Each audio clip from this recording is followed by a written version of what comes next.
আজকে আমরা কচুর পাতার বড়া করছি। এটা কি কচুর পাতা? কচুর পাতা গুছিয়ে এবার কেটে নেব। নাও,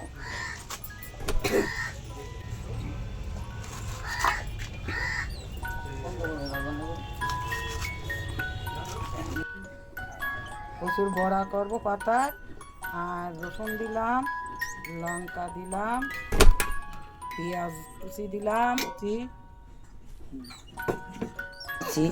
আর এবার রসুন লঙ্কা এই দিলাম পিসাই করে। হলুদ গুঁড়ো দিলাম,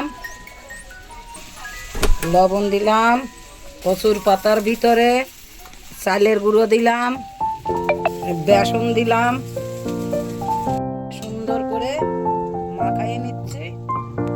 একটু জল লাগবে,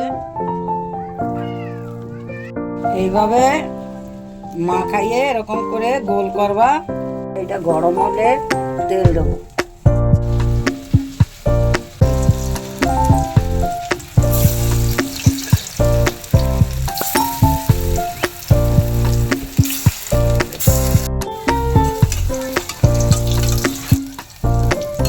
এই করে এরকম দিতে হবে।